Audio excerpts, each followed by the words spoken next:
ओम अज्ञानतिमिरान्धस्य ज्ञानाञ्जनशलाकया चक्षुरुन्मीलितं येन तस्मै श्रीगुरवे नमः। हे कृष्ण करुणा सिंधु दीनबन्धो जगत्पते गोपेश गोपिका कांत राधाकांत नमस्तुते। तप्त कांचन गौरांगे राधे वृंदावनेश्वरी वृषभानुसुते देवी प्रणमामि हरिप्रिय। नमो महावदान्याय कृष्ण प्रेम प्रदायते कृष्णाय कृष्ण चैतन्य नामने गौरतुषे नमः। श्री चैतन्य मनोभीष्टं स्थापितं येन भूतले सोऽयं रूपः कदा मह्यं ददाति स्वपदान्तिकम्। वाञ्छाकल्पतरुभ्यश्च कृपा सिन्धुभ्य एव च पतितानां पावनेभ्यो वैष्णवेभ्यो नमो नमः। जय श्री कृष्ण चैतन्य प्रभो नित्यानंद श्री अद्वैत गदाधर श्रीवासादि गौर भक्तवृंद। हरे कृष्णा कृष्ण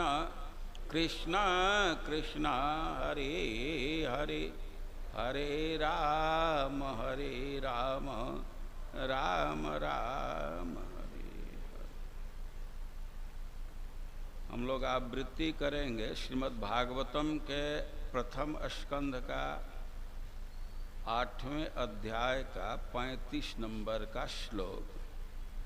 श्रीमद् भागवतम प्रथम स्कंध अध्याय 8 श्लोक 35।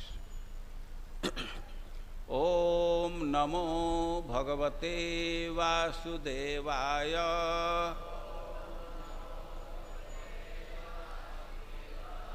ओम नमो भगवते वासुदेवाय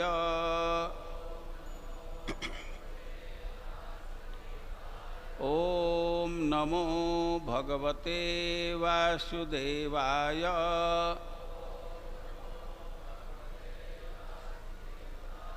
भवे अस्मिन् क्लिश्यमानानाम् अविद्या काम कर्मभिः श्रवण स्मरण अर्हाणि करिष्यन् इति केचन। भवेस्मिन् क्लेश्यमानानाम् अविद्या काम कर्मभिः श्रवण स्मरणार्हाणि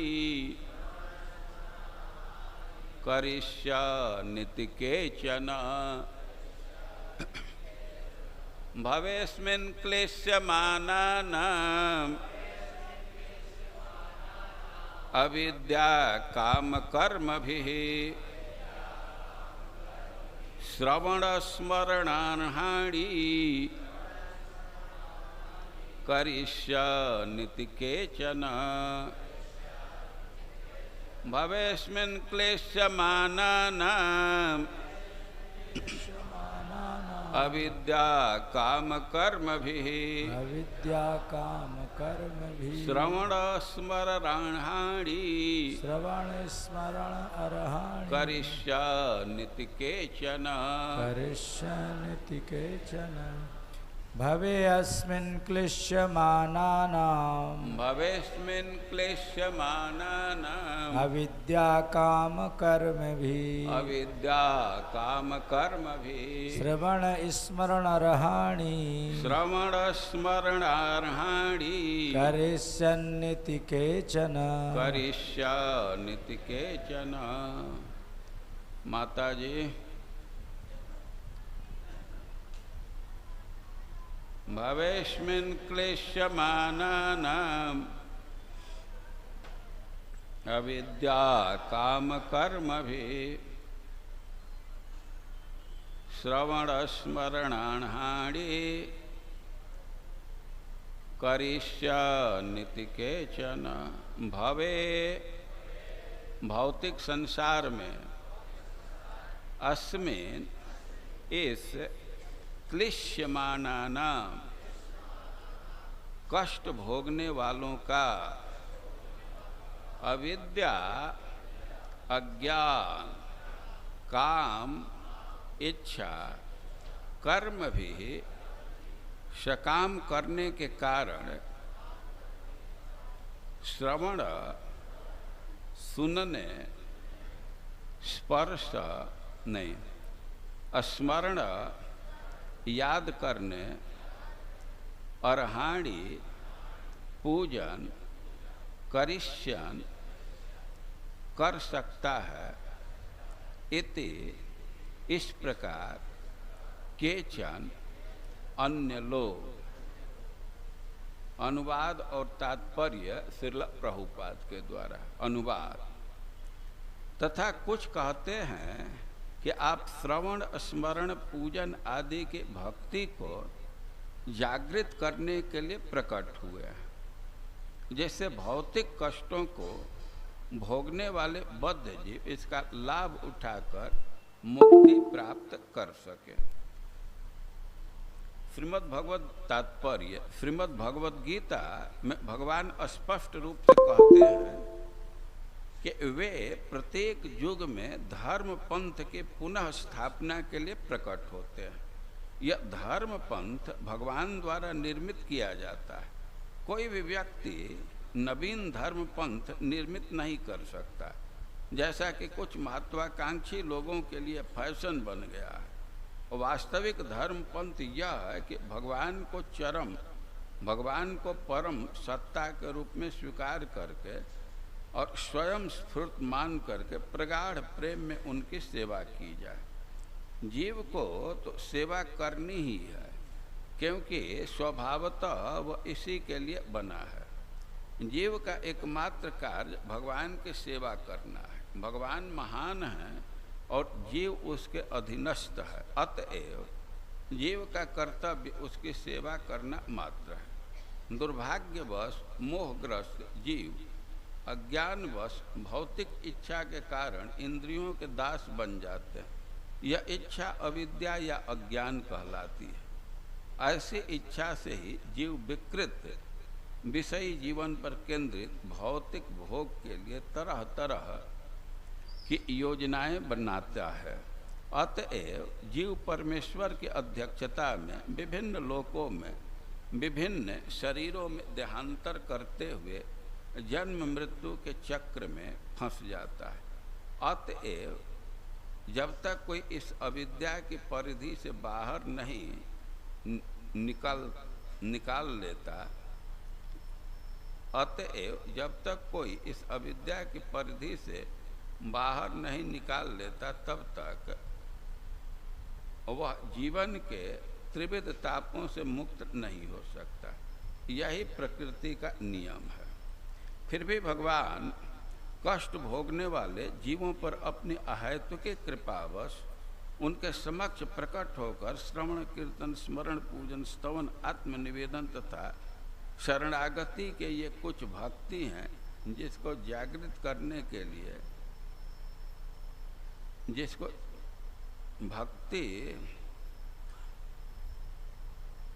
भक्ति के सिद्धांतों को जागृत करते हैं। क्योंकि वे कष्ट भोग रहे जीवों पर इतने अधिक कृपालु हैं कि जितनी जीव आशा भी नहीं रखते। उपर्युक्त में सारी विधियों या किसी एक विधि को ग्रहण करने से बद्ध जीव अविद्या के बंधन से छूटकर बहिरंगा शक्ति के द्वारा भरमाए गए समस्त भौतिक कष्टों से मुक्त हो जाता है। जीवों पर इस प्रकार की कृपा भगवान श्री चैतन्य महाप्रभु के रूप में भगवान द्वारा प्रदान की गई है। जगत गुरु श्रील प्रभुपाद की। आज परम पवित्र तिथि है भाद्रपद कृष्ण अष्टमी। आज के दिन भगवान इस भूतल पर अवतरित हुए और इसी से इस तिथि को श्री कृष्ण जन्माष्टमी कहते हैं या जन्माष्टमी कहते हैं। और इतना से ही पता चल जाता है कि भगवान श्री कृष्ण का आज ही जन्म हुआ था। अब एक प्रश्न है कि भगवान यहाँ क्यों अवतरित होते हैं?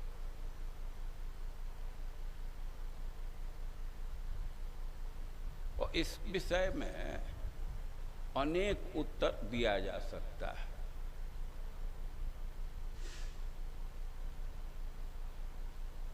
तुलसीदास जी लिखे हैं कि राम जन्म के हेतु अनेका, परम विचित्र एक ते एका।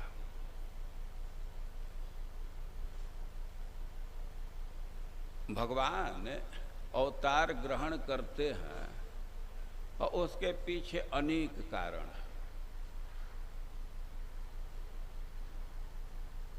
आप गीता पढ़ते हैं तो भगवान अपने मुख से अपने अवतार के विषय में बोले।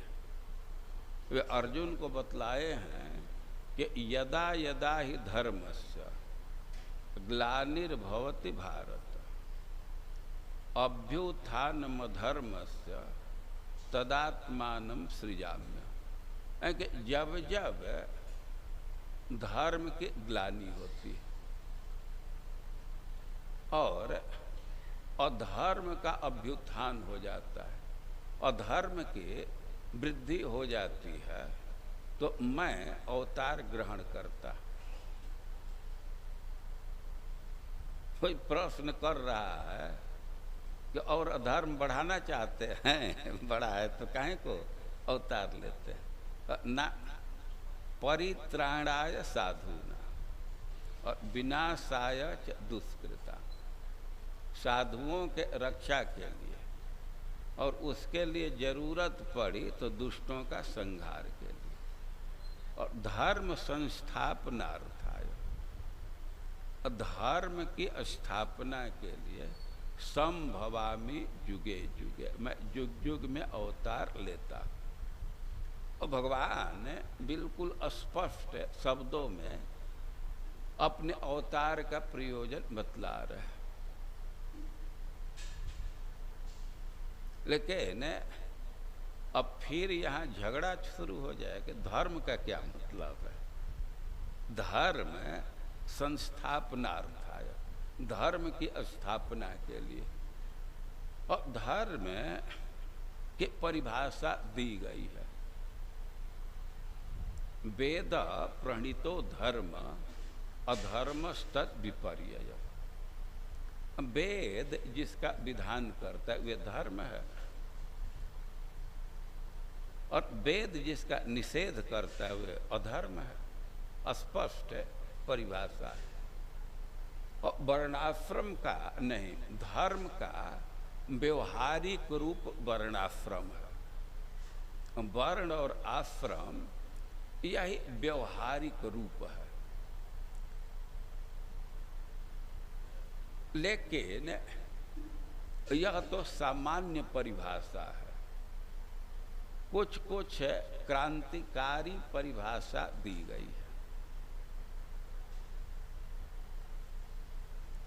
धर्म आप कहेंगे तो सामान्य रूप से यही बोध होता है कि दान पुण्य करना, सत्कर्म करना, किसी का उपकार करना, कुछ क्रियाकांड का अनुष्ठान करना ये धर्म है।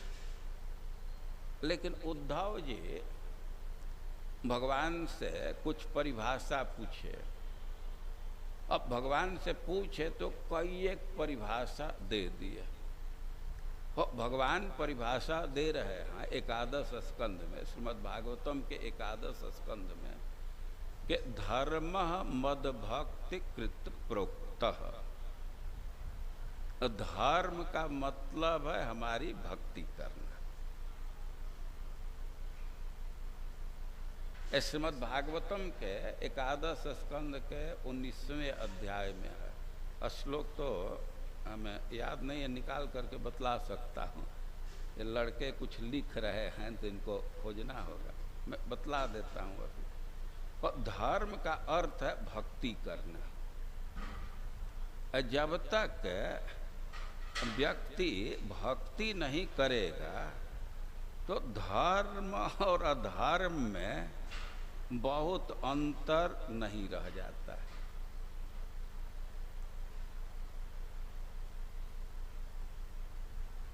तो भगवान हम बोल रहे हैं कि वास्तविक धर्म है मेरी भक्ति करना। तो अब धर्म संस्थापनार्थाय संभवामि जुगे जुगे। और भगवान घोषणा कर रहे हैं कि धर्म स्थापना के लिए। और धर्म का मतलब है भक्ति। तब क्या अर्थ होगा? धर्म संस्थापनार्थाय मतलब भक्ति की स्थापना के लिए। ये एकादश स्कंध के 19वें अध्याय के 27 नंबर का श्लोक है। धर्मो मद भक्ति कृत प्रोक्तो ज्ञानम चैक्यात्म दर्शनम गुणेश संगो वैराग्यम ऐश्वर्यम चारि मादय। तो भगवान क्रांतिकारी परिभाषा दी है। तो अर्जुन और भी पूछने लगे, जम नियम कई एक प्रश्न किए। धर्म संस्थापनार्थाय, धर्म का अर्थ भक्ति करना है। तो भगवान भक्ति की स्थापना के लिए अवतार ग्रहण करते हैं। चैतन्य चरितामृत में स्पष्ट है कि प्रेम भक्ति के प्रवर्तन के लिए, राग मार्ग की स्थापना के लिए भगवान अवतार ग्रहण करते हैं। लेकिन इसके साथ ही और भी प्रयोजन होते हैं। भगवान कृष्ण के बुआ का नाम है कुंती, उसका पृथा नाम है, कुंती कहते हैं। वही युधिष्ठिर महाराज भीम और अर्जुन की माँ है। और एक बार की घटना है, भगवान कृष्ण हस्तिनापुर में बहुत दिन रुक गए। हस्तिनापुर तो बार बार जाते रहते हैं क्योंकि पांडवों से उनका बहुत प्रेम है। और पांडवों का ऐसा सौभाग्य है कि भगवान बार बार उनके घर में आते हैं। तो भगवान के दर्शन के लिए बड़े बड़े ऋषि मुनि भी आ जाते हैं। नारद जी इस बात को कहे हैं कि लोकम पुनाना मुनयो भियंती। इस संसार में भाग्यशाली तो आप लोग हैं, ये लोक को पवित्र करने वाले मुनि लोग आपके घर में आते हैं। उसका कारण है कि भगवान आपके घर में आते हैं। तो हस्तिनापुर में भगवान द्वारका से बार बार जाते रहते हैं। लेकिन महाभारत युद्ध के बाद वो लगातार बहुत दिन वहाँ रुक गए, लगभग 4 महीना वहीं रुके रहे। भगवान सन्यासी नहीं हैं, भगवान गृहस्थ है ना, और गृहस्थी में तो बहुत जिम्मेवारी होती है। हम लोग देखते हैं कि इस संसार में छोटा छोटा गृहस्थी है, एक पत्नी है और एक दो बच्चे हैं, फिर भी आदमी जिम्मेवारी से बंधा हुआ है। भगवान का गृहस्थी बहुत लंबा चौड़ा है। कितने उनकी पत्नियां हैं? 16,108। और भगवान का चरित्र इस नारा का समर्थन नहीं कर रहा है, हम दो हमारे दो। भगवान दोनों का उल्लंघन किए। वो 16,108 स्त्रियों से विवाह किए और विचित्र ढंग से भगवान विवाह किए। एक दो विवाह है कि जैसे लोक में स्थापित है, बारात लेकर के जाना, लड़की का कन्यादान करना, ऐसे हुआ। नहीं तो अधिकांश विवाह में तो लड़ाई झगड़ा खून खराबा हुआ। अब भगवान 16,100 विवाह एक साथ किए। उसका कारण है कि भौमासुर 16,100 लड़कियों को कैद किया था।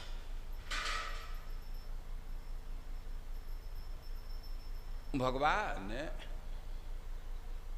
उन लड़कियों को मुक्त करने के लिए उस घर में गए जहां उनको कैद किया था, तो उस जेल में भगवान गए। भौमासुर बहुत रंगदारी कर रहा था। स्वर्ग से छत्र छीन लाया था, कुंडल छीन लाया था, और उनका एक पर्वत था, खदान था, और उस पर पूरा कब्जा कर लिया था।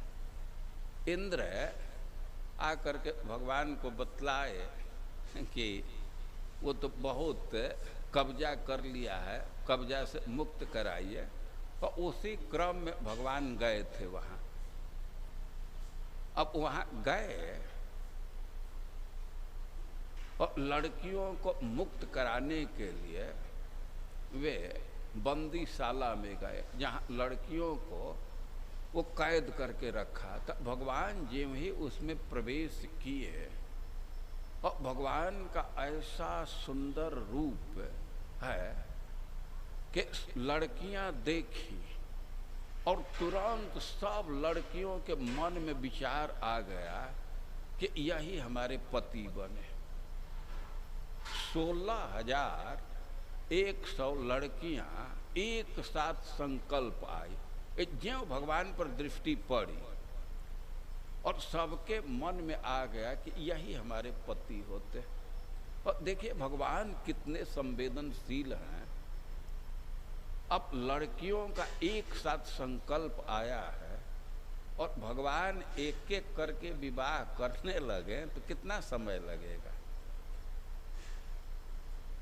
अब जो वेटिंग लिस्ट में पड़ जाएंगे तो उनको तो बड़ा निराशा होगा ना कि कब हमारा नंबर आएगा। तो भगवान इतने संवेदनशील हैं कि लड़कियां एक साथ संकल्प की, तो भगवान भी संकल्प कर लिए कि एक साथ सबका पानी ग्रहण करूंगा, किसी को निराश नहीं करूंगा। 16,100 लड़कियां हैं, एक एक से विवाह करे तो बहुत समय लगेगा ना। और जिसका नंबर आएगा तो खुश, और जिसका अभी वेटिंग लिस्ट है वो निराश। और भगवान इतने संवेदनशील हैं कि किसी को निराश नहीं करते।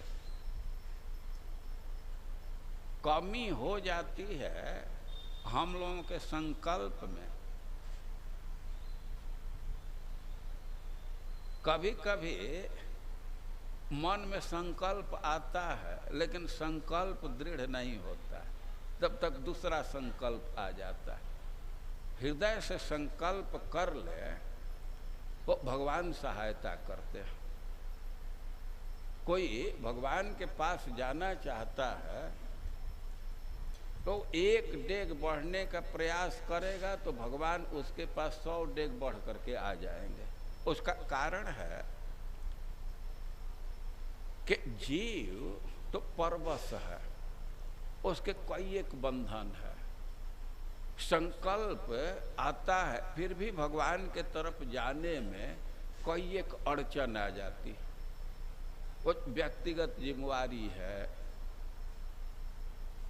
परिवार की आकांक्षा है, समाज की आकांक्षा है, और उसमें देर होने लगती है और व्यक्ति कमजोर अपने को महसूस करता है। ऐसा महसूस करता है कि कुछ अड़चन है, लेकिन व्यक्ति केवल संकल्प करे तो आगे का मार्ग भगवान प्रशस्त कर देते हैं। भगवान तो किसी बंधन में नहीं है। जब जीव संकल्प कर रहा है भगवान के पास जाने का और वह बंधन अनुभव कर रहा है, तो भगवान विलंब नहीं करते, और वे खुद ही आगे बढ़ करके आकर के उसको स्वीकार कर लेंगे, क्योंकि भगवान पर किसी प्रकार का कोई बंधन नहीं है, वे तो स्वतंत्र है। लेकिन संकल्प सच्चा होना चाहिए। कठिनाई क्या है कि संकल्प कुछ रिजर्वेशन के साथ करते हैं, कुछ चीज है रिजर्व रखते हैं कि इसका त्याग नहीं करना। ये कठिनाई है। देखिए कई एक उदाहरण से इस बात को समझ सकते हैं। एवं संजल्पितम मातु अर्थागम बच। ध्रुव की माँ तो रो रही थी, दुख में थी, वो कोई स्वस्थ चित्त से प्रवचन नहीं कर रही थी, लेकिन माँ के उपदेश को ग्रहण किए ध्रुव और निश्चक्राम पितुः पुरात, अपने पिता के नगर से निकल गए। ध्रुव का संकल्प था कि हमें भक्ति करनी है, एकदम दृढ़ संकल्प।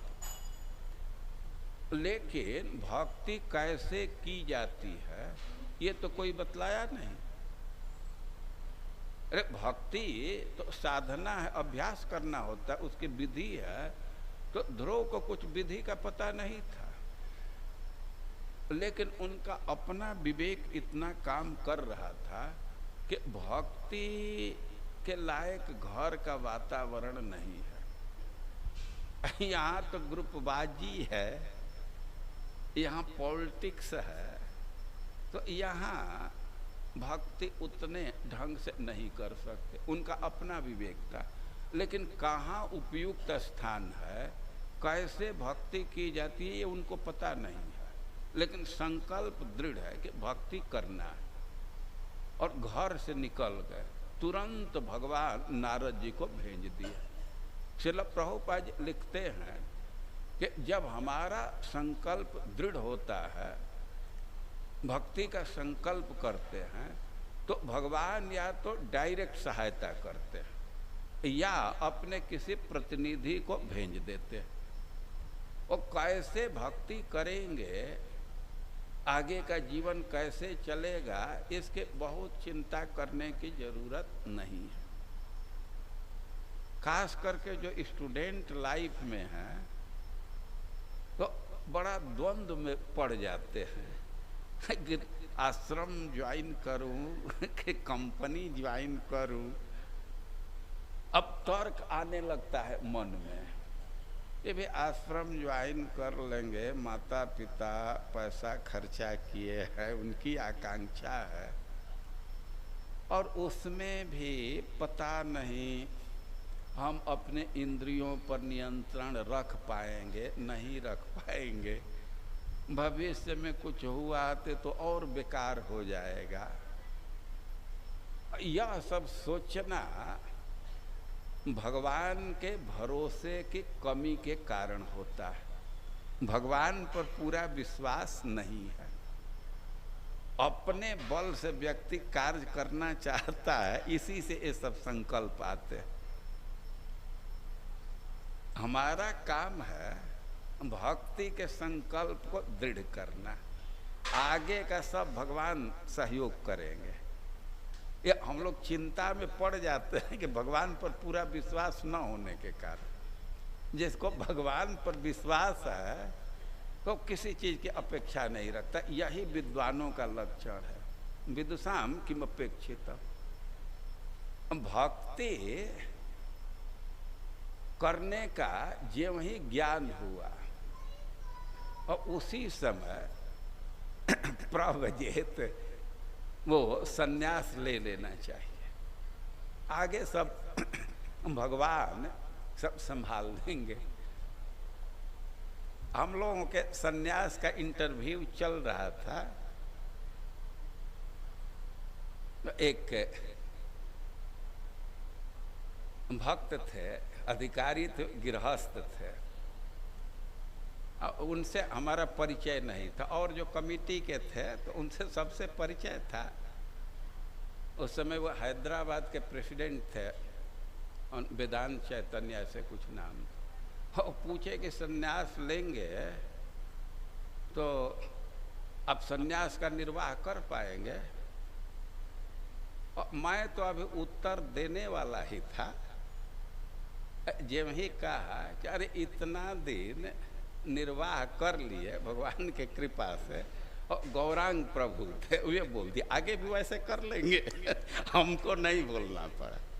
और चौपाटी के प्रेसिडेंट थे, वो भी कमेटी में थे और उनसे परिचय था तो वही बोल दिए। और भगवान का भरोसा रखना होता है। अभी देवता लोग स्तुति करते हुए बोले हैं, भगवान गर्भ में थे और उसी समय देवता लोग स्तुति करने लगे तो ये कह रहे हैं तथा नति माधव तावका क्वचित भ्रश्यंति मार्गात त्वयि बद्ध सौहृदा। कह रहे हैं कि जैसे ज्ञानी लोग आरूह्य कृच्छ्रेण पते ततो अधा, वे ऊपर चढ़ करके और नीचे गिर जाते हैं। क्या कारण है? तो यस्त भावात, क्योंकि भगवान में उनका भक्ति नहीं है। लेकिन जो भक्त हैं तो उनके साथ ऐसा नहीं होता है। तथा नते माधव तावका क्वचित भ्रश्यंति मार्गा त्वयि बद्ध सौहृदा।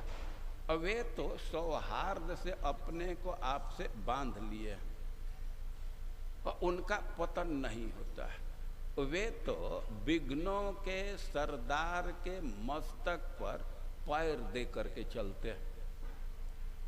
देखिए हम लोग बरसात के रास्ते में, बरसात के दिन में रास्ते में चलते हैं तो कभी कभी देखा जाता है कि पैर फिसल जाता है, भयभीत रहते हैं। लेकिन छोटा बच्चा है और अपना हाथ माँ को पकड़ा दिया है, वो तो एकदम निश्चिंत रहता है। आप लोग देखे हैं ना, छोटा सा बच्चा है, उसका हाथ माँ के हाथ में है और उसको भय नहीं होता है, एकदम निश्चिंत रहता है। तो भक्तों का यही लक्षण है कि त्वयि बद्ध सौहृदा। वो सौहार्द के संबंध से, प्रेम के संबंध से अपने को आपसे बांध देते। अब भगवान से बंधे हुए हैं और उनको कोई चिंता नहीं है। विघ्नों के सरदारों के मस्तक पर पैर दे करके चलते, उनको कोई चिंता नहीं, रक्षा करने वाले भगवान। और भक्ति मार्ग पर चलने से कदाचित फिसलन भी हो गया, कोई निवृत्ति मार्ग में है, विरक्ति का जीवन व्यतीत कर रहा है, कदाचित फिसलन भी हो गया तो प्रवृत्ति मार्ग से लाख गुना अच्छा है। अरे फिसलन हुआ फिर उठ करके उस मार्ग में चलेगा, और कोई निराशा का जगह नहीं है। ये सब बात मैं कहने लगा कि व्यक्ति का संकल्प होता है तो भगवान सहायता करते हैं। बहुत बहुत उदाहरण है। हम ध्रुव का उदाहरण दिए कि उनका संकल्प दृढ़ता भगवान नारद जी को भेज दिए और नारद जी एक एक चीज बतला दिए। 6 महीना में भगवान का दर्शन कर लिए। नाग पत्नियां भगवान से प्रेम करती हैं। आप लोग कीर्तन गाते हैं और कई एक भक्तों का उल्लेख करते हैं और उसमें जय जयकार करते हैं नाग पत्नी गण, वे भी भक्त हैं। अब भगवान महावन में थे, तभी से उनकी इच्छा होती थी कि भगवान अवतार लिए हैं, उनका दर्शन करना चाहिए। और तब तक थोड़े दिन के बाद भगवान वृंदावन में ही आ गए। तो वे अपने पतियों से अपने पति से कहने लगे, पति तो एक था, पत्नियां अनेक थे। अपने पति से कहने लगे कि अब तो भगवान नजदीक में ही आ गए, चलिए एक दिन दर्शन करके हम लोग आते हैं, कुछ गिफ्ट भगवान को दे दें। कालिए तो अपने 20 के घमंड में था, बड़ा घमंड से बोल देता था, तुम लोगों को जाना है जाओ, हमको क्या मतलब है। पत्नियां सहम करके रह जाती थी, फिर प्रस्ताव रखती थी, चलिए एकदम नजदीक हैं, खर्चा का मत डरिए अभी तो एक टेम्पो रिजर्व कर देंगे, उसी में हम लोग चलेंगे लेकिन फिर वही तुम लोग को जाना हो जाओ, हमको क्या मतलब है। लेकिन कोई भी पतिव्रता स्त्री है तो उसकी स्वाभाविक इच्छा होती है कि तीर्थ में जा रहे हैं, मंदिर में जा रहे हैं तो पति के साथ चले। वे संकोच में रह जाती थी और वे तो भगवान के पास नहीं पहुंच पाई, लेकिन उनका संकल्प था कि भगवान के दर्शन करना है, भगवान की सेवा करनी है, उनको उपहार देना है। और वे भगवान के पास नहीं पहुंचे, लेकिन भगवान उनके पास आ गए। हालांकि अब भगवान घर में आए और नाग की पत्नियां तो बड़ा लज्जा महसूस करने लगी। वे उनकी तो इच्छा थी कि भगवान की सेवा की जाए, उनको कुछ गिफ्ट दिया जाए। वे जा करके गिफ्ट देना चाहती थी और भगवान उनके घर में आए, लेकिन खास उनके पति का ऐसा व्यवहार हुआ कि वे लज्जा में पड़ गई। पति सीधे बांध करके अपने शरीर से लपेट करके पानी में डुबा दिया। अब तो पत्नियां बहुत भारी लज्जा में कि हम लोगों के घर आए और हम लोगों का पति ही ऐसा दुर्व्यवहार कर रहा, अब कैसे हम लोग मुंह दिखाएंगे। वे छिप गई। लेकिन भगवान थोड़े देर के बाद ऊपर आए और कालिए के मस्तक पर जब पैर मारने लगे, वह खून फेंकने लगा और इतना आघात तेज था, इतना वो कष्ट अनुभव करने लगा कि अब उसका अभिमान खत्म हो गया और अपने पत्नियों की बात याद आई कि इसी व्यक्ति के दर्शन के लिए कह रही थी, यही भगवान। और स्मृत्वा चराचर गुरु मनसा शरणम जगाम, स्मृत्वा स्मरण करके प्रश्न उठाया गया, क्या स्मरण करके? उत्तर दिया गया अपने पत्नियों की बात को। जब मनसा शरणम जगाम, मन से शरण ले लिया, तब वो पत्नियां दौड़ करके सामने आई और भगवान उनको अवसर दिए। नाग पत्नियां अपने हाथ से भगवान को सुगंधी लगा, स्नान कराई, सुगंधी लगाई, उनको वस्त्र पहनाई, आभूषण धारण कराई, सेवा का अवसर दे दिए। नाग पत्नियां भगवान के पास नहीं पहुंच पाई, लेकिन उनका संकल्प था तो भगवान उनके पास आ गए। ये सब बात हम कहने लगे, भगवान जब वो बंदी गृह में गए, जहाँ लड़कियों को बंद रखा था, उनको मुक्त करने के लिए, वे लड़कियां भगवान को देखी, जो दृष्टि पड़ी और उनके मन में संकल्प आए कि यही हमारे पति हो जाते। सब लड़कियां एक साथ संकल्प के, और भगवान किसी को थोड़ा भी निराश नहीं करना चाहे। भगवान भी संकल्प ले लिए कि जब एक साथ इनके मन में संकल्प आया है तो सबके साथ एक मुहूर्त में ही विवाह करूंगा। और भगवान 16,100 रूप धारण किए, और पुरोहित, नाई और जो भी पौनी पझारी होते हैं, सब उतना से एक साथ विवाह हुआ। और भगवान की अद्भुत शक्ति है, अद्भुत उनका स्नेह है। तो ये सब बात भी मैं कहने लगा कि हस्तिनापुर गए थे, महाभारत युद्ध से पहले गए थे।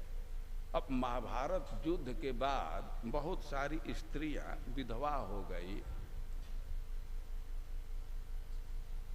कितनी माँ के संतान मारे गए, बड़े दुखी थे। यहाँ तक कि भगवान के बहन का भी विवाह वहीं है, सुभद्रा वहीं है, उसके भी पुत्र मारे गए हैं। तो भगवान उनको सांत्वना देना चाहते थे। युधिष्ठिर महाराज बहुत दुखी थे, उनको समझाने में ऐसे लगभग 4 महीना रुक गए। लेकिन अब भगवान की गृहस्थी बड़ी है, 16,108 पत्नियां, और प्रत्येक पत्नी से 10-10 पुत्र और 1-1 पुत्री। अब गणित जोड़ करके बतलाइए कितना बड़ा परिवार है। और भगवान सोचे कि अब कम से कम कुछ दिन के लिए द्वारका चलना चाहिए।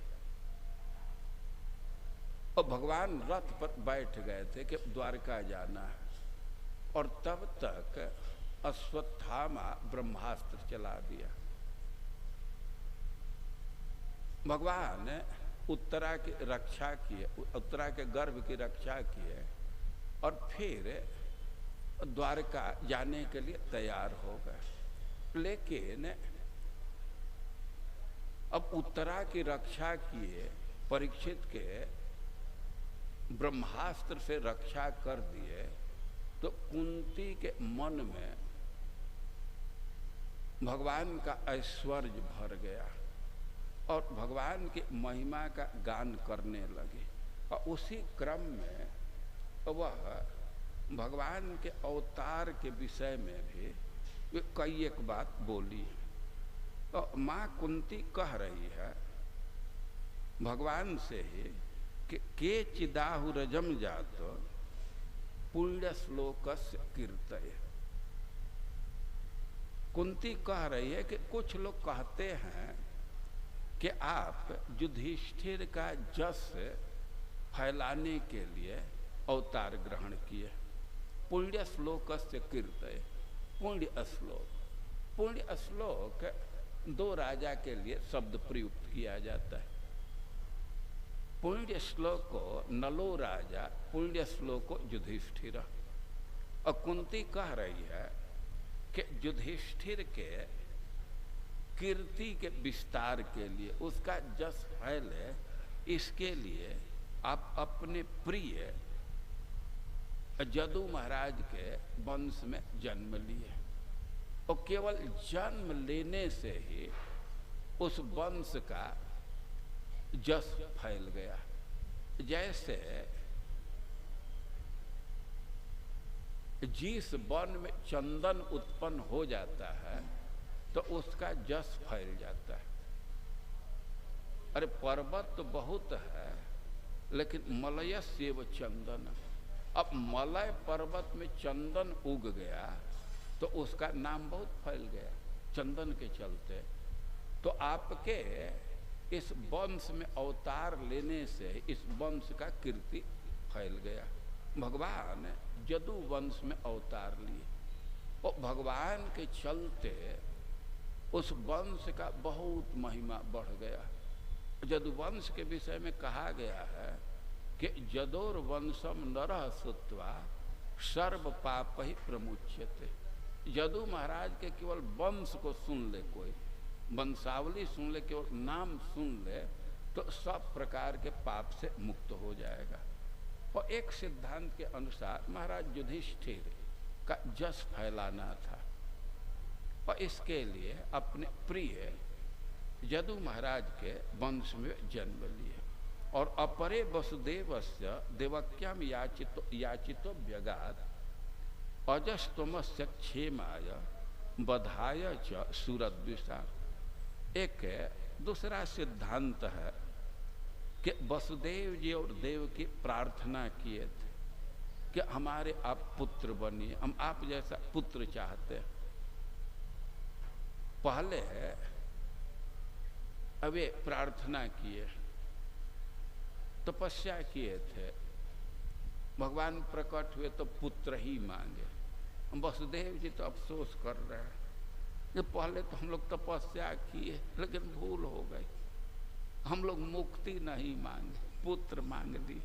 अब कुछ उपाय बतलाइए कैसे हम लोग मुक्त होंगे, नारद जी से कह रहे हैं। तो एक सिद्धांत दे रही है कुंती कि देवकी और वसुदेव के याचना पर, उनके मांगने से आप अवतार ग्रहण किए। और अजस्तमस्य क्षेमाय बधाय च सुरद्विषा। आप तो अजन्मा हैं, लेकिन इस संसार के कल्याण के लिए और जो देवताओं से द्वेष करते हैं और उनका वध करने के लिए आप अवतार ग्रहण किए। और एक सिद्धांत दे रही है कि भारावतारणायान्य भुवो नाव इवो दधौ सीदंत्या भूरि भारेण जातो ह्यात्म भुवार्थित। यानी कि पृथ्वी बहुत शोक में थी, बहुत टेंशन में थी। सीदंत्या भूरि भारेण, पृथ्वी के लिए कह रहे हैं कि नाव इवो दधौ, जैसे समुद्र में कोई नाव है और उस पर बहुत वजन डाल दीजिए, बहुत ईंटा पत्थर या बोरा भर दीजिए, तो नाव की क्या स्थिति होगी? और नाव एकदम पानी के नजदीक उसका ऊपरी छोर चला जाए और ऐसा लगता है कि कभी भी नाव डूब सकती, बहुत भय की स्थिति हो जाती है। और कह रही है कुंती देवी कि भारावतारणाय, पृथ्वी के भार उतारने के लिए आप अवतार ग्रहण किए। सीदत्या भूरि भारेण जातो यात्म भुवार्थिता। पृथ्वी देवी बहुत दुखी थी, बहुत टेंशन में थी, बहुत भार अनुभव कर रही थी। और वह प्रार्थना की भगवान से, और भगवान प्रार्थना को स्वीकार किए और पृथ्वी के भार को दूर करने के लिए अवतार ग्रहण किए। भाई पृथ्वी के भार का क्या आशय है, इसको समझना चाहिए। दृष्टि में देखते हैं, नदी है, पहाड़ है, समुद्र है, और जो भी देखते हैं सब पृथ्वी पर टिका हुआ है। तो यह जब बहुत चिंता हो जाती है, टेंशन हो जाती है, उसको भी भार कहते हैं। कभी कभी बूढ़े और पुत्रों में झगड़ा होने लगता है, वैमनस्य बढ़ जाता है, और पिता यही शब्द बोलता है, कम से कम हम लोग क्या भाई, अब तू लोग अपन अपन देखा, या तो हम लोग के भार हमारा से ना ढुआई। तो क्या उनके कपार पर चढ़े हैं? लेकिन उनके मन में जो वैमनस्य आ गया, और वही भार है। खास करके किसी पिता के संतान हैं और आपस में लड़ाई करने लगते हैं, कोई भाई दूसरे का हक मारने लगता है तो माता पिता को बहुत चिंता हो जाती है। और पृथ्वी के सब संतान हैं, लेकिन कुछ राजा लोग वो आक्रमण करके किसी को कष्ट दे रहे थे। और जो राजा थे तो उनकी राक्षसी वृत्ति हो गई थी, और पृथ्वी को मुख्य चिंता यह थी, संतान को हमारे संतान ही सता रहे। वो बड़ा चिंतित हो गए और ब्रह्मा जी के पास गई, अपने चिंता को बतलाई। गौर भूतवा, गाय का रूप बना करके गई, जो कि गाय पर जल्दी दया आती है। कोई गाय संकट में है तो व्यक्ति तुरंत उसको मुक्त करने के लिए, संकट से मुक्त करने के लिए सक्रिय हो जाता है। और पृथ्वी गाय का रूप धारण करके गई कि भगवान को दया आ जाएगी, और ब्रह्मा जी के पास गई। भगवान से अपने दुख को डायरेक्ट प्रकट नहीं की, वो ब्रह्मा जी के पास गई और अपने दुख को ब्रह्मा जी से कही, और उनसे कही कि भगवान से प्रार्थना कीजिए हमारे दुख को दूर करें। अरे वे पृथ्वी के पति हैं भगवान, और अपने पति से डायरेक्ट नहीं कह रही है। भगवान विष्णु के दो पत्नी का नाम आप बोलेंगे तो पृथ्वी देवी का आ जाएगा। सबसे प्रधान पत्नियों में श्री देवी और भूदेवी, वो अपने पति हैं और अपने दुख को, अपने मांग को रखने के लिए ब्रह्मा जी के पास गए। एक भक्त ने लिखा है कि पृथ्वी देवी पूरा एक सती स्त्री का चरित्र स्थापित करना चाहती। जो सती स्त्रियां हैं तो अपने पति से डायरेक्ट कुछ नहीं मांगती। अब आज के जमाने में तो हो सकता है कि ये डाइजेस्ट ही ना हो, लेकिन हम लोग तो प्रकट देखे। यहाँ कहिए कि स्त्रियां हैं, वो शायद आज भी उसी सदाचार का पालन करती हूँ। हम लोग देखे हैं कि पत्नी अपने पति को भोजन करा रही है, खूब बात कर करके भोजन करा रही है, वह बैठी है, कई एक बात कर रही है। लेकिन जब पति भोजन करके घर से निकल गया तब अपने पुत्र को भेजती है, जा करके कहिए जन्माष्टमी आ रहा है, सिंघड़ा और चीनी लाना होगा। वो डायरेक्ट नहीं कहती। अब भाई आज के स्थिति को हमें नहीं ज्ञान है, क्योंकि हम लोग गांव में नहीं रह रहे हैं, लेकिन जब हम लोग गांव में रहते थे तो प्रकट ये सब हम लोग देखे हैं कि भोजन कर रहे हैं, पत्नी ही खिला रही है, लेकिन उस समय नहीं कही, खा पी करके आ गए तो अपने लड़के को भेज रही। ऐसा है प्रचलन ना, गांव में है, शहर की बात तो नहीं है। तो यह सती स्त्री का चरित्र है, और मानो पृथ्वी देवी इसी चरित्र की स्थापना करनी चाहती। अपना मांग रखना है तो पुत्र के द्वारा मांग रख देंगे। और ब्रह्मा जी और देवताओं को ले करके और क्षीर समुद्र पर गए, भगवान से प्रार्थना की। भगवान ने प्रकट दर्शन नहीं दिए, लेकिन वहीं से वॉइस मैसेज छोड़े कि हम तुम्हारे कठिनाई को पहले से जानते हैं, अवतार लेना है, तुम लोग सहयोग करो, यदुवंश में तुम लोग भी जन्म ग्रहण करो। तो यह एक सिद्धांत दे रही हैं। अब एक सिद्धांत दे रही हैं कि भवेस्मिन क्लिश्यमानाना अविद्या काम कर्म भी श्रवण स्मरणान हानि करिष्यन्निति केचन। कुंती देवी कह रही हैं कि अस्मिन भवे, इस संसार में क्लिश्यमानाना, व्यक्ति कष्ट भोग रहा। इस संसार में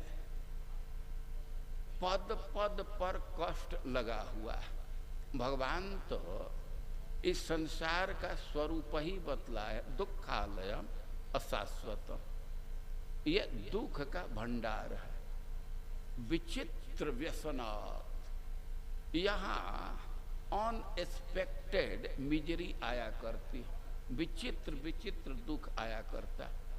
ऐसी परिस्थिति आ जाती है कि आदमी कहता है कि कब, हम तो ऐसा कभी सोचे भी नहीं थे।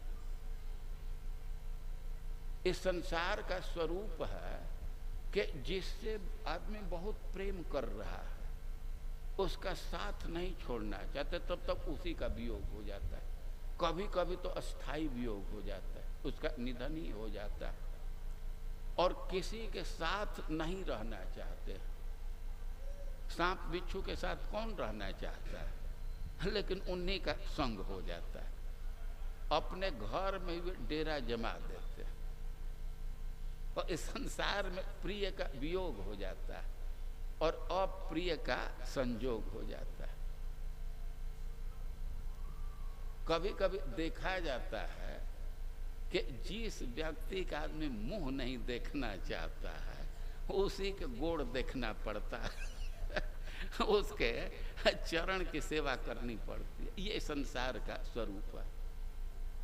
बहुत बहुत दुख है। यहाँ दुखों का वर्गीकरण किया गया है। कुछ कुछ दुख तो अपना मन ही उत्पन्न कर देता है। कुछ बात सोच करके इतना दुखी हो जाते हैं कि डिप्रेशन में चले जाते हैं, हॉस्पिटल में जाना पड़ता है। कोई बाहर से नहीं कुछ कहा, अपने मन में दुखी हो जाते हैं। इसको आदि कहते हैं। अब मन बहुत दुखी रहने लगेगा तो वही शरीर पर भी आ जाएगा, उसको व्याधि कहते हैं। तो ये दोनों को मिला करके आध्यात्मिक दुख कहते हैं। आध्यात्मिक का अर्थ हुआ कि अपना आत्मा ही दुख उत्पन्न कर रहा है।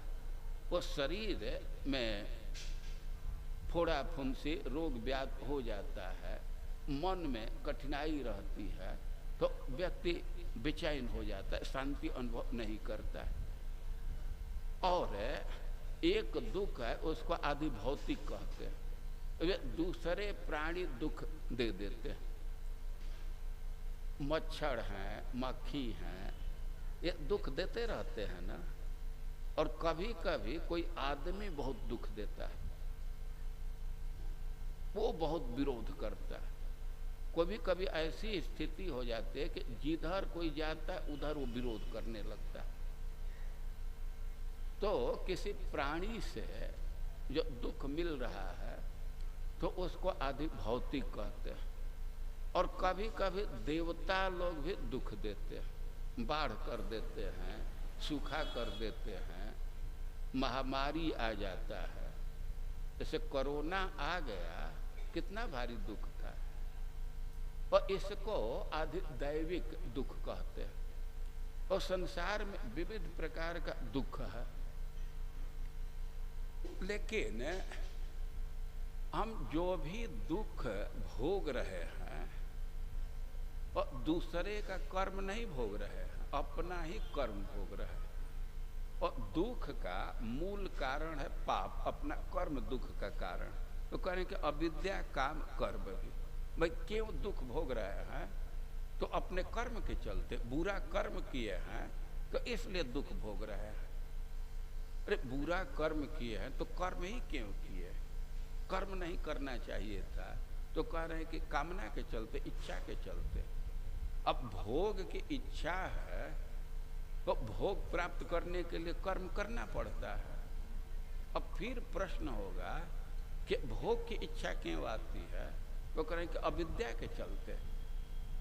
चूंकि व्यक्ति को अपने स्वरूप का ज्ञान नहीं है, उसको स्मरण नहीं रहता है कि हम भगवान के सेवक हैं, हम उनके दास हैं, ये भूल करके और अपने को स्वामी मानने लगता है। इसको अविद्या कहते हैं। और इस संसार में जो हम क्लेश भोग रहे हैं उसका मूल कारण है अविद्या। अपने स्वरूप का स्मरण नहीं है, स्वरूप का याद ही नहीं है, उसका अनुसंधान नहीं है। अब स्वरूप का अनुसंधान नहीं है, वो वासना हृदय में उदित होने लगता है। ज्ञान जब ढक गया तो हृदय में वासना उदित होता है, उसको काम कहते हैं। और वासना उदित हुआ तो वासना के तृप्ति के लिए कर्म करते हैं, और कर्म करने का मतलब है कि दुख आएगा ही, बंधन लगेगा ही। और कुंती देवी कह रही हैं कि इस संसार के लोग अविद्या काम कर्म भी अज्ञान के चलते, वासना के चलते, ज्ञान के चलते, ने अज्ञान के कर्म के चलते दुख भोग रहे हैं। ये सीक्वेंस में है। दुख का कारण है कर्म, कर्म का कारण है कामना, वासना, और वासना का कारण है अविद्या। अविद्या का अर्थ है अपने स्वरूप का अस्मरण, या आसानी से समझने के लिए विस्मरण कहते हैं। और मूल कारण है स्वरूप का ज्ञान न होना। हम अपने स्वरूप से स्वरूप को नहीं समझते हैं तो वासना का उदय होता है, और वासना के चलते कर्म करते हैं, और कर्म के कारण दुख भोग रहा है। तो यही संसार की स्थिति है। इस संसार के लोग दुख भोग रहे हैं, जन्म मृत्यु के श्रृंखला में पड़े हुए हैं। और कुंती देवी कह रही हैं कि श्रवण स्मरणान हानि करिष्य नीति केचन, कि कोई कहते हैं कि आप तो अवतार ग्रहण इसलिए करते हैं कि जो दुख में पड़े हुए प्राणी हैं तो उनको सुनने के लिए, उनको कहने के लिए कुछ विषय प्रदान कर दो। जब भगवान यहाँ लीला करते हैं और व्यक्ति उसका श्रवण करता है, स्मरण करता है, कीर्तन करता है, तो इसी से दुख समाप्त हो जाता है। कल संध्या को जो लोग होंगे और मैत्रेय जी की उक्ति समझ रहे हों कि सोहम निर्णाम क्षुल्ल सुखाय दुखम महद गतानम विरमायतस्य। इस संसार की स्थिति है कि व्यक्ति अल्प सुख के लिए महत दुख में पड़ गया, और उसको रोकने के लिए भागवत पुराण का प्रवर्तन कर रहा हूँ, भागवत पुराण प्रारंभ कर रहा हूँ। वो भगवान के कथा कीर्तन से, भगवान के श्रवण स्मरण से दुख समाप्त हो जाता है। और इस संसार में सब लोग दुख में पड़े हुए हैं। तो कुंती देवी कह रही हैं कि आपके अवतार का प्रयोजन है कि कुछ विषय प्रदान करे, कुछ लीला कर दे, कि उसी को सुन करके, स्मरण करके व्यक्ति दुख से मुक्त हो जाए। और इसी को सिद्धांत का रूप दे रही है। यही कारण कुंती देवी के दृष्टि में सबसे महत्वपूर्ण है। तो इसी सिद्धांत को स्पष्ट आगे कर रही हैं कि शृण्वन्ति गायन्ति गृणन्ति अभीक्ष्णसः स्मरन्ति नन्दन्ति तवे हितं जना त एव पश्यन्त चिरेण तावकम भव प्रवाहो परमं पदाम्बुज। यानी कि आप जो लीला करते हैं, तो जो व्यक्ति इसका श्रवण करता है, गान करता है, उसका जप करता है, और स्मरण करता है, अभिनंदन करता है, और तएव पश्यन्त चिरेण तावक भव पदाम्बुजम, वह व्यक्ति अति शीघ्र ही आपके चरण कमल का दर्शन करता है। जो व्यक्ति भगवान के चेष्टा का स्मरण करता है, कीर्तन करता है, तो शीघ्र ही भगवान के चरण का दर्शन करता है। और भगवान के चरण के दर्शन का, भगवान के चरण के संपर्क का वो साइड इफेक्ट होता है कि इस दुख से मुक्त हो जाता है। दुख से मुक्त होने के लिए श्रवण कीर्तन की आवश्यकता नहीं है। व्यक्ति श्रवण कीर्तन करता है, भगवान के चरणों के दर्शन के लिए दर्शन कर लेता है, और ये दुख से मुक्ति तो रास्ते में मिल जाती है। जैसे कोई किसान है तो चावल के लिए खेती करता है, भूसी के लिए, कौन के लिए खेती नहीं करता है। लेकिन चावल का खेती किया तो भूसी तो अपने से मिल ही जाएगा ना। वो कह रहे हैं कि भगवान का दर्शन, वो भगवान के चरणों का दर्शन प्राप्त करता है, और ये जो संसार का कष्ट है तो वह स्वतः ही दूर हो जाता है। इसके लिए तो प्रयास भी नहीं करना पड़ता। वो कह रही है कि शृण्वन्ति गायन्ति गृणन्त अभिक्षण स्मरन्ति नंदन्ति तवे हितम जना।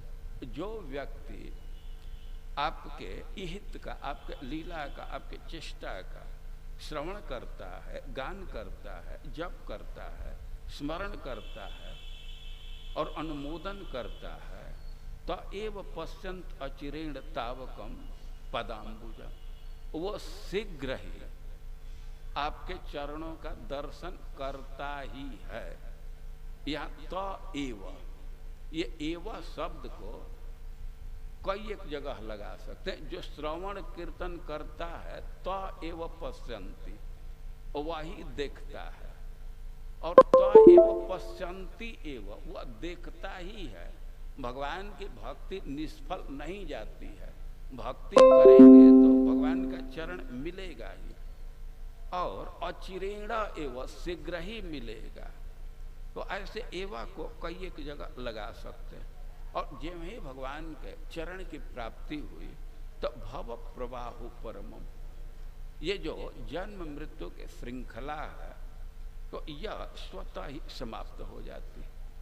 और जैसा मैं प्रारंभ में ही कहा कि भगवान के अवतार के अनेक प्रयोजन हैं। राम जन्म के हेतु अनेका, परम विचित्र एक ते एका। लेकिन हम अपने साइड से देखें तो सबसे महत्वपूर्ण है कि भगवान हमको विषय प्रदान करना चाहते श्रवण कीर्तन के लिए। हम श्रवण कीर्तन करेंगे तो इससे हमारा मंगल होगा, दुख से ऊपर हो जाएंगे। दूसरे जगह इस विषय पर प्रश्न किया गया। जब सुखदेव गोस्वामी रास नृत्य का वर्णन किए और परीक्षित महाराज प्रश्न कर दिए कि भगवान तो धर्म की स्थापना के लिए अवतार लेते हैं और इतर का प्रशम के लिए, जो अधर्म है उसको दबाने के लिए। तो वे परदाराभिमर्शन, अब वे धर्म की स्थापना के लिए अवतार लिए हैं, अधर्म को दूर करना चाहते हैं, और धर्म पर प्रवचन भी किए, स्थापना किए हैं और अपने को रक्षक घोषित किए हैं। ते दूसरे के स्त्रियों का आलिंगन क्यों किए? परदाराभिमर्शन। लेकिन अब परीक्षित महाराज के इस प्रश्न पर तो सब लोग सहमत नहीं है। परीक्षित महाराज ऐसा नहीं कह सकते कि भगवान अधर्म किए, दूसरे के स्त्री का आलिंगन किए। उनका आशय है कि परदाराभिमर्शन, भगवान तो वैसे स्त्रियों का आलिंगन किए जो गुणातीत है, जो उनके नित्य प्रेयसी हैं। पर मतलब ऊपर, जो संसार से ऊपर के उसको पर कहा जाएगा। और किस उद्देश्य से भगवान उनका आलिंगन किए? और सुखदेव गोस्वामी इसका उत्तर दिए हैं कि अनुग्रहाय भूताना मानुषम देह मास्थित। भगवान तो जीवों पर कृपा करने के लिए मनुष्य शरीर में स्थित हो करके भजते तादृशी क्रीड़ा, इस प्रकार की लीला करते हैं। या श्रुत्वा तत्परो भवेत्, जिस लीला का श्रवण करके व्यक्ति भगवान का भक्त हो जाता है। और भगवान के लीला का श्रवण करेंगे, उनके चेष्टा का कीर्तन करेंगे, स्मरण करेंगे, तो हृदय में भक्ति आ जाती है। और भक्ति आ गई तो सारा दुख समाप्त। तो एक तरह से जो भगवान इस संसार में अवतार ग्रहण करते हैं और उनका ये प्रोजेक्ट है भक्त बनाने के लिए।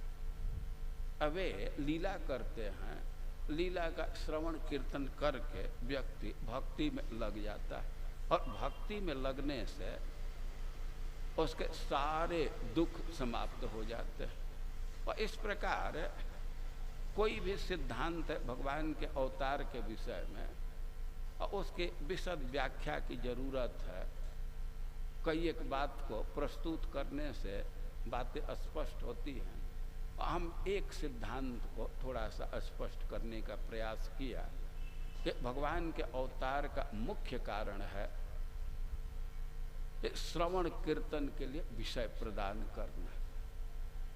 भगवान जब क्रिया करते हैं, लीला करते हैं, तो व्यक्ति केवल उसको सुनता है तो उसी से वह शुद्ध हो जाता है और भगवान के चरण को प्राप्त कर लेता है। और भगवान के चरण को प्राप्त करने का मतलब कि सब प्रकार के कष्ट से मुक्त बनाने के लोगों को अपने चरण में बुलाने के लिए अवतार ग्रहण करते हैं। अपना सौंदर्य दिखा करके अपने संवेदनशीलता दिखा करके लोगों को आकृष्ट करते हैं। जो व्यक्ति भगवान का चरित्र सुनेगा तो वो भक्ति करेगा ही। भगवान के स्वभाव को जान जाने पर भक्ति के अतिरिक्त उसके मन में कुछ भी अच्छा नहीं लगेगा। जो भगवान के स्वभाव को जान जाएगा और भक्ति बिना भाव न दूजा, अब उसको पसंद ही नहीं दूसरा पड़ेगा। और भगवान कृपा करके इस संसार में आते हैं हमारे दुख को दूर करने के लिए। और भगवान जिस उद्देश्य से आते हैं और पॉजिटिव रूप में रिस्पॉन्स देना चाहिए। भक्त बनाने के लिए आए हैं तो उनका आदर करना चाहिए, जल्दी से भक्त बन जाना चाहिए। यही श्रीमद् भागवतम का संदेश है। हरे कृष्ण।